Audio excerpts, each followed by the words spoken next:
우리 8월 첫째 주일, 이 주일 아침에 여러 가지 바쁘고 분주함 가운데서도 하나님의 시간을 기억하고 또 주님을 향한 마음의 열정을 가지고 이 예배의 자리에 오신 우리 사랑하는 그린빌 가족 한 분 한 분의 삶과 가정과 섬기시고 경영하시는 모든 일터 위에 언제나 우리의 앞길을 열어주시고 또 우리의 삶을 책임져 주시는 우리 하나님의 귀한 은혜와 사랑이 언제나 함께 하시기를 간절히 축원합니다.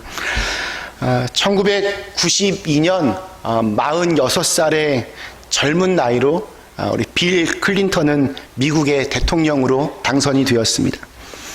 그의 대통령 당선은 세계를 정말 깜짝 놀라게 했습니다. 미국 아주 변방에 해당하는 알칸소 지역의 주지사였던 것도 그랬지만 무엇보다도 그와 맞붙었던 상대가 작년에 세상을 떠난 우리 조지 부시 대통령이었기 때문입니다. 대통령 선거가 있기 불과 1년 전에 걸프전 전쟁이 있었습니다. 걸프 전쟁에서의 완벽한 승리로 그때 그러니까 1년 전에 부시 대통령의 지지율은 90%를 육박했습니다. 모든 사람들이 부시의 재선을 의심하지 않았습니다. 전쟁을 승리로 이끌었던 대통령은 언제나 너무나도 당연하게 재선에 성공해 왔기 때문입니다.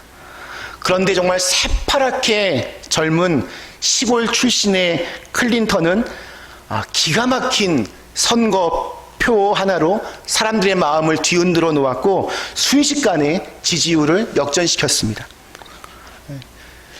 발음이 너무 안 좋아서 It's the economy, stupid. 바보야. 문제는 경제야.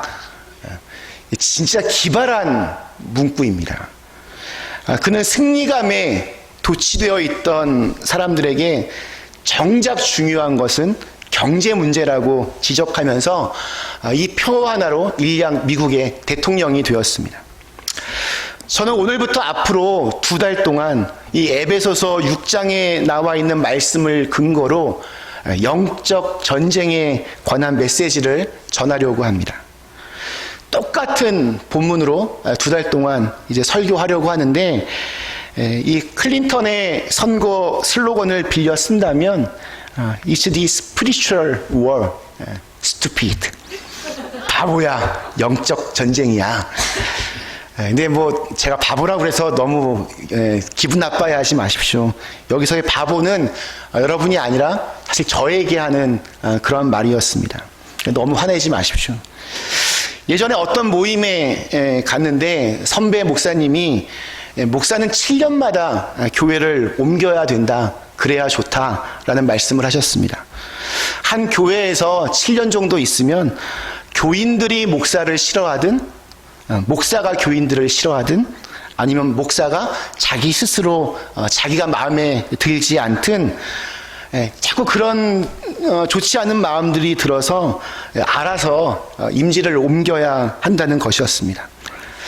그때 제가 마음속으로 아니 식사 잘 하시고 왜 저런 쓸데없는 말씀을 하실까 이렇게 생각했습니다. 지난 7월 제가 우리 교회에 파송된 지 이제 7년이 되었습니다. 목사들에게 가장 위험한 기간인 이 7년차를 시작하면서 제 모습을 돌아보았습니다. 그런데 참 여러 분야에서 삐걱대는 제 자신을 볼 수 있게 되었습니다. 제가 처음 우리 교회에 파송되어서 수요일 저녁마다 교회의 미래를 놓고 함께 의논하고 또 기도하던 시간들이 있었습니다. 그때 새로운 목사에게 여러분들이 가장 바라는 것은 무엇입니까? 제가 물었습니다. 그래서 오신 분들을 세 그룹으로 나누어서 토의하여서 어떤 목사를 원하는지 발표하게 했습니다. 세 그룹 모두 다 1등으로 가장 많이 나온 대답이 무엇인지 아십니까? 기억나세요? 네, 바로 초심을 잘 지키라는 것이었습니다. 첫 마음을 정말 잘 지키는 것이 무엇보다도 목사에게 바라는 여러분들의 가장 긴한 마음이었습니다. 요즘 제 마음속에서 가장 많이 울려 퍼지는 음성 중에 하나가 바로 바보야, 지금 네 문제는 영적 전쟁이야 라는 그런 말씀이었습니다. 영적으로 다시 한번 좀 재무장해야 할 때인 것 같습니다. 그래서 이번 시리즈 설교는 제가 여러분에게 전하는 말씀이기도 하지만 저 스스로에게 또 선포하는 말씀이기도 합니다. 모쪼록 하나님께서 우리의 마음을 열어주셔서 2달 동안 이게 선포되어지는 말씀을 통하여 우리에게 새로운 어떤 영적 각성이 좀 일어나고 또 새로운 영적 결단이 일어나는 시간이 될 수 있기를 주님의 이름으로 기원합니다. 최근 미국의 한 유력한 복음적인 크리스찬 신문사에서 실시한 설문조사가 있었습니다. 아주 의미 있는 질문을 4가지로 나누어서 했습니다. 대상은 교회에 정기적으로 아주 열심히 잘 참석하는 교인들을 대상으로 설문조사를 했습니다. 첫 번째 질문, 당신은 영적 세계를 믿으십니까? 85%가 그렇다 대답했습니다. 두 번째, 당신은 최근 생활 속에서 영적 세계를 느끼거나 이에 대해서 배우자나 친구들이나 동료들과 그 이야기를 나누어 본 적이 있으십니까? 그랬더니 30% 정도만 그렇다, 뚝 떨어졌습니다. 세 번째, 당신은 최근 영적 생활의 진보를 위해서, 발전을 위해서 정기적인 성경 공부나 모임, 또 교회에서 추천하는 영성 훈련 등에 참석하고 있습니까? 그랬더니 이젠 또 8%로 떨어졌습니다. 마지막 질문이었습니다. 당신은 지금 영적 전쟁을 하고 있고 그 영적 전쟁의 결과와 열매가 무엇인지를 알고 있습니까? 이 질문에는 5% 정도만 그렇다 대답했습니다. 즉 100명의 그리스도인들 중에서 5명만이 지금 내가 영적인 전쟁 중에 있다는 것을 실감하고 있으며 그 결과로 하나님이 나에게 지금 원하시는 것이 무엇인지에 대해서 관심을 가지고 있다는 것입니다. 여러분은 이 중에 지금 어느 쪽에, 어디에 서 계십니까? 우리 신앙 서적 중에 아주 유명한 데이비드 왓슨의 제자도라고 하는 책이 있습니다. 그 책 8장의 첫 문장이 이렇게 시작을 합니다. 모든 그리스도인들은 제자도가 투쟁임을 안다. 개인적으로 기도하는 것을 왜 그렇게 꺼리는가? 사랑하고 용서하는 것을 왜 그렇게 어렵게 생각하는가? 하나님과 다른 그리스도인들에게 마음을 넓게 열기를 왜 그렇게 망설이는가? 왜 다른 사람에게 그리스도를 기꺼이 전하지 못하는가? 왜 끊임없이 교만하고 이기적이며 분노를 바라고 시기하며 질투하는가? 관계를 왜 그렇게 쉽게 허망하게 허물어뜨리는가? 압박, 불의, 좌절, 증오와 폭력, 전쟁이 왜 끊이지 않는가? 마귀의 존재를 믿는 그리스도인들 사이에서도 영적 전쟁이 어떻게 이루어지며 또 마귀들의 전략이 어떠한지 전혀 모르는 경우가 많다. 오늘날 대부분의 교회들은 눈가리개를 착용한 병사들을 가지고 전쟁에 임하고 있다. 자기 주위에 진치고 있는 적을 보지 못한다. 그래서 적에 의해서 공격받고 놀라서 자기들끼리 총칼을 겨누고 싸우는 것이다. 우리는 영적 공격을 받고 있으면서도 그것의 본질과 속성을 전혀 보지 못하고 있다. 그러면 어떠십니까? 우리는 사실 매일 영적 전쟁을 치르고 있습니다. 인정하지 않든 인정하든 매일같이 그러한 영적 전쟁이 우리의 삶 가운데 있었습니다. 한 번도 없었던 적이 없습니다. 지금도 여전히 치열한 영적 전쟁터에 서 있습니다. 넓게 보면 우리 어제 있었던 그 총기 사건처럼 그 젊은 20대의 백인 청년이 무엇이 그렇게 분노가 차서, 뭐가 그렇게 그의 마음을 광기로 가득 차게 해서 월맛에 정말 자기를 위협할 만한 사람도 아닌 그 어린아이부터 정말 연세 많으신 노인들까지 총으로 그렇게 쏴서 46명의 사상자를 냈겠습니까? 미국 교육 어디에서도 인종에 대해서, 다른 민족에 대해서 함부로 혐오하거나 차별하지 말라고 그렇게 가르칩니다. 어느 학교에서도, 어느 가정에서도 그렇게 다른 민족, 다른 인종은, 피부색이 다른 사람은 쏴 죽여도 괜찮다, 이렇게 말하는 곳은 이 미국 땅에 한 곳도 없습니다. 그런데 그는 그렇게 했습니다. 이것이 과연 그 사람만의 행동이겠습니까? 작게는 우리의 삶 가운데 있습니다. 저와 제 아내는 서로 사랑하는 관계입니다. 너무 진지하신데요? 안 믿으시는 것 같은데, 정말 사랑하는 관계입니다. 그럼 저희는 부부싸움 한 번도 안 할까요? 합니다. 가끔은 왜 저런 얘기를 나한테 할까? 사실 별것도 아닌데, 정말 별 얘기도 아닌데 하루 종일 그 말이 마음속에서 부글부글 끓어오릅니다. 하루가 지나면 괜찮을 줄 알았는데 이틀, 3일 갈 때도 있습니다.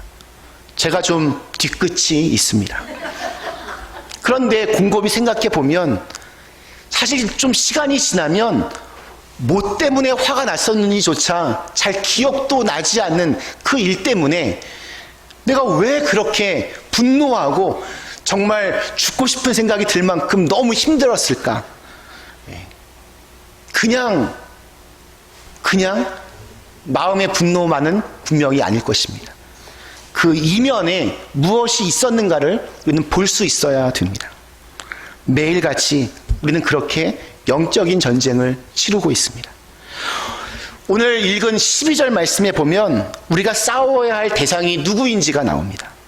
우리의 씨름은 혈과 육을 상대하는 것이 아니요 통치자들과 권세들과 이 어둠의 세상 주관자들과 하늘에 있는 악의 영들을 상대함이라. 여러분, 우리의 영적 전쟁의 상대가 누굽니까? 바로 하늘의 악한 영들입니다.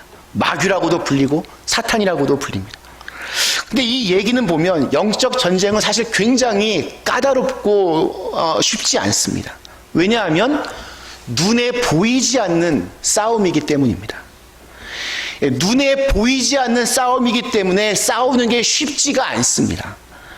싸워야 할 대상이 앞에 딱 있으면 그냥 한번 싸워볼 만한데 보이지가 않으니까 헛발질하기가 쉽습니다. 실체를 파악하지 못해서 싸우는 경우가 많이 생깁니다. 그래서 엉뚱한 곳에 에너지를 낭비하다가 끝내버립니다. 영적 전쟁에서 이 육체의 힘은 별로 도움이 되지 않습니다. 그럼에도 불구하고 많은 사람들이 오늘날 영적 전쟁을 잘못 이해합니다. 내가 어떻게 하면 될 수 있겠지, 내가 아직 그 힘이 있으니까 어떻게 넘길 수 있겠지 생각합니다. 그러면 참패할 수밖에 없습니다. 우리가 지금 누구와 싸우고 있는지, 누구와 지금 대적하고 있는지 정확하게 알아야 됩니다. 영적 전쟁에서 우리가 싸워야 할 상대인 마귀는 생각보다 훨씬 더 까다롭고 교묘하고 복잡합니다. 그러므로 쉽게 당연히 이기겠지 방심하면 안 됩니다. 우리가 볼 수 없기 때문에 모르는 사이에 쉽게 당할 수 있습니다. 그래서 늘 경계해야 됩니다. 경계를 늦추는 순간 당할 수밖에 없습니다. 꼭 기억해야 됩니다. 우리가 싸워야 할 대상은 사람이 아닙니다. 내가 정말 내 마음을 이렇게 뒤흔들어 놓는 바로 그 사람이 아닙니다. 그 뒤에 숨어있는 악한 영들과의 싸움입니다. 마귀와의 싸움입니다. 예전에 이런 간증을 제가 본 적이 있습니다. 제목부터가 너무 심란합니다. 각방을 쓴 지 5년, 나 혼자 지옥에 삽니다. 어느 여자분이 쓰신 글이었습니다. 교회를 다니는 부부입니다. 부부는 주일이면 함께 교회에 나갑니다. 사람들은 늘 차분하고 조용한 부부를 바라보면서 부부싸움 한 번도 안 하게 생겼다, 이렇게 칭송을 합니다. 예배를 드리고 집으로 돌아오면 이 둘은 각자의 방으로 들어가 문을 닫습니다. 그렇게 5년을 보냈습니다. 정서적으로는 이혼을 한 상태지만 아직 실제 이혼을 하지 않았습니다. 왜냐하면 아이들 때문에. 그래서 가정은 조용히 유지가 됩니다. 문득 아내가 이 거실 소파에 앉아서 이런 생각이 들었답니다. 아파트에 사는 한국분이니까 창밖으로 뛰어내릴까? 말끔하게 양복을 차려입고 출근하던 남편도 차 안에서 생각을 했답니다. 이대로 차를 몰아서 전봇대를 받아버릴까? 사실 이 둘의 이 관계는 처음부터 그런 것이 아니었습니다. 아주 작은 사소한 일부터 시작이 되었습니다. 아내는 아이들 돌보고 아이들 이렇게 밥 먹이고 뭐 공부시키고 하는데 너무 힘이 드는데, 남편은 직장 갔다 오면 힘들다고 아무 일도 안 하는 것을 보면서 점점 마음에 그것이 쌓여갔습니다. 하루 드디어 아내가 폭발했습니다. 맨날 늦게 들어오고 아이는 도대체 나 혼자 키우라는 말이냐, 주말에도 집안일 하나도 안 도와주고 친구 만나러 다니고 도대체 가족들한테 관심은 있는 거냐, 이럴 바에는 각방을 쓰자, 소리를 질렀습니다. 그 후부터 5년 동안 그렇게 각방을 쓰며 남편이 적이 되어버렸습니다. 물론 사회적인 위치가 있고 또 교회에서 남들 보는 눈도 있으니까 늘 부부동반 모임에는 은혜롭게 잘 다녔다고 합니다. 아무 일 없다는 듯이 웃고 있는 그 남편을 보면 정말 가증스러워서 죽이고 싶은 징후가 치밀기도 했다고 합니다. 그러니까 남편이 사랑의 대상이 아니라 정말 원수가 된 것입니다. 평생토록 원수가 될 줄 알았습니다. 그러다 물론 이분의 간증의 마지막 결론은 그러다 다시 예수님을 새롭게 만나서 남편과 다시 화해하게 되고, 정말 아무것도 아닌 일에 그것이 쌓이고 쌓여서 폭발했는데 또 그 문제도 또 아무렇지 않게 잘 봉합되어서 이젠 정말 쇼윈도우 부부가 아니라 정말 함께 한 길을 걸어가는 부부로 살아간다는 그런 간증의 내용이었습니다. 여러분, 가인, 우리 성경에서 최초로 살인죄를 저질렀던 가인이 왜 실패했습니까? 자기의 동생을 보면서 경쟁 상대로, 더 나아가 적으로 보았기 때문입니다. 여러분, 성경에 사울이 왜 실패한 왕으로 기록되어 있습니까? 다윗을 자기의 적으로 보았기 때문입니다. 다윗, 이 사람만 제거하면 자기의 왕권이 더욱더 강화되고 자기의 명예가 더 살아나고 자기의 미래가 보장될 줄로 믿었습니다. 하나님이 은혜를 베풀어 주셔야 되는 것을 잊고 다윗 한 명에 자기의 모든 것을 다 쏟아부었습니다. 그래서 영적 전쟁에서 실패한 것입니다. 반면에 다윗은 영적 전쟁에서 승리했습니다. 왜 그렇습니까? 사울 배후에 있던 악신을 다윗은 그 예전부터 보았습니다. 사무엘상 16장 14절에 보면 여호와의 영이 사울에게서 떠나고 여호와께서 부리시는 악령이 그를 번뇌하게 한지라. 그래서 사울왕이 힘들 때마다 이 다윗이 거기서 하프를 치며 이 사울왕을 위로했던 적이 있었습니다. 그래서 나중에 사울왕을 죽일 수 있는 기회가 2번이나 있었지만 그 왕을 죽이면 하나님이 좋아할 일이 아니라 사탄이, 마귀가 기뻐하는 일이 된다는 것을 알았기 때문에 그는 하나님 앞에 범죄하지 않았습니다. 우리의 전쟁은 사람과의 전쟁이 아닙니다. 우리의 전쟁은 영적 전쟁입니다. 우리는 마귀와 싸우고 있는 것입니다. 그럼 마귀는 우리 앞에 있지 않습니다. 눈에 보이지 않습니다. 그럼 어디에 있을까요? 우리의 마음 안에도 있습니다. 우리의 마음은 언제나 하나님께서 주시는 성령의 마음도 있지만 또 한편으로 그 안에서 독버섯처럼 우리를 어지럽게 하는 마귀가 주는 생각도 우리의 마음 안에 있습니다. 그러니 우리의 마음을 잘 다스릴 수 있어야 됩니다. 그래서 성경은 무릇 내 마음을 지키라 라고 말씀하고 있습니다. 여러분, 어떤 생각이 들어올 때 그걸 그냥 두어서는 안 됩니다. 그 생각이 어디서부터 온 것인가를 잘 생각해야 됩니다. 생각을 그대로 두면 이것이 자꾸자꾸 발전해 갑니다. 여러분, 죄를 방치하면 죄에 익숙해집니다. 우리 그린벨 가족들 중에도 보면 하루라도 세수를 안 하고 이를 안 닦으면 정말 견디지 못하는 분들이 아마 대부분일 것입니다. 근데 사실 세수 하루 안 하고 이를 닦는 거 하루 안 해도 별 문제 없습니다. 사는데 별 어려움이 없습니다. 그런데 그것이 하루가 되고 이틀이 되고 일주일이 되고 한 달이 되고 1년이 되면 그 몸에서는 사람들이 가까이 할 수 없는 악취가 풍겨나게 됩니다.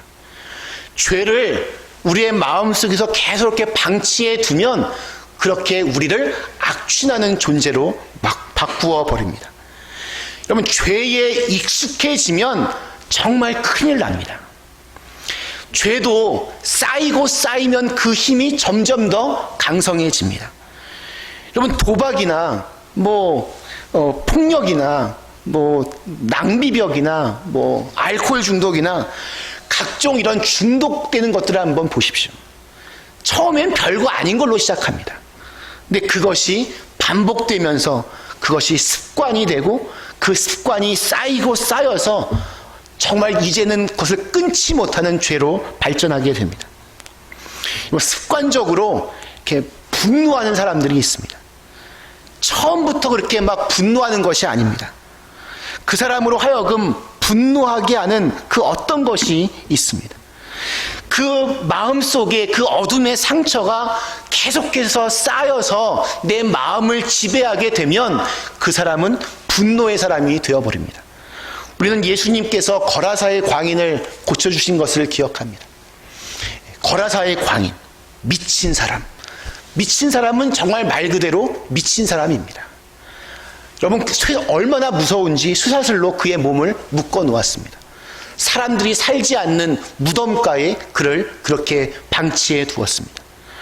생각해 보면 마을 사람들은 이 거라사의 광인, 그 미친 사람과 함께 살고 싶어도 함께 살 수가 없었을 겁니다. 왜냐하면 씻지도 않고 냄새나고 악취가 나고 또 함부로 막 자기 마음껏 하니까 그 사람을 멀리할 수밖에 없었습니다. 그런데 그 사람의 그 마음의 어두운 그 감정들이 어떻게 해결이 되었습니까? 예수님을 만나서 해결되었습니다. 어둠은 빛을 만나면 해결되게 되어집니다. 여러분, 자꾸 우리가 마음속에서 우리가 다음 주에는 이 마귀의 공격이 어떤 루트를 통하여 들어오는가 함께 살펴볼 터인데, 여러분, 우리의 마음을 잘 한번 돌아보십시오. 내 생각이 어디로부터 온 것인가? 내가 정말 쓸데없는 것에 도에 지나치게 지금 너무 이상한 생각을 하고 있지는 않은가? 늘 돌아볼 수 있어야 됩니다. 죄를 짓는 것이 여러분 습관이 되면 죄의 포로가 되어서 그 속에서 빠져나오지를 못합니다. 그럼 마귀는 누구를 공격할까요? 네? 믿음이 좋은 사람도 물론 예수님도 마귀가 시험을 했지만 제가 마귀라면 만만한 사람 먼저 공격할 것 같습니다. 내가 상대해도 이길 만한 사람 먼저 아마 시험을 줄 것입니다. 여러분, 영적 전쟁에서 승리하시기 바랍니다. 제가 오늘 이제 야심차게 이 영적 전쟁 시리즈 설교를 준비하면서 어제 늦게까지, 오늘 새벽까지 설교 준비를 하다가 오늘 성가 연습 시간에 늦었습니다. 첫날부터 영적 전쟁에서 진 겁니다. 근데 우리에게 희망이 있는 것은 우리가 한 번의 싸움, 한 번의 전투에서는 질 수 있지만 여러분, 전쟁에서는 지지 마십시오. 마지막까지 최선을 다하여 하나님의 나라를 일구어 가실 수 있기를 간절히 축원합니다. 말씀 마치겠습니다. 우리 사랑하는 그린비 가족 여러분, 우리 종교개혁자 마틴 루터가 남긴 유명한 말이 있습니다. 새가 머리 위로 날아갑니다. 날아가다가 새똥을 제 머리 위에 쌌습니다. 제 머리가 새똥에 젖었습니다. 화가 날까요, 안 날까요? 당연히 화가 납니다. 그런데 그것으로 끝내야지 그 새가 내 머리 위에 둥지를 만들어서 계속 그렇게 내 머리에 똥을 싸지 않게 우리는 그렇게 할 수는 있습니다. 악한 생각들이, 악한 마음들이 우리에게 들어올 때가 있습니다. 근데 그것이 우리의 마음속에 뿌리를 내려서 그것이 나를 좌지우지하고 나를 움직인다면 우리는 영적 전쟁에서 절대로 승리할 수 없습니다. 하나님의 말씀을 여러분 읽고 기도하며 이 영적 전쟁에서 승리하시기 바랍니다. 사람은 우리의 대상이 아닙니다. 우리의 싸움의 대상은 악한 영들입니다. 이 영적 전쟁에서 부디 승리하셔서 주님께서 자랑스러워하고 기뻐해하는 저와 여러분들 다 되실 수 있기를 주님의 이름으로 간절히 축원합니다. 주신 말씀 생각하며 잠시 함께 같이 기도하겠습니다.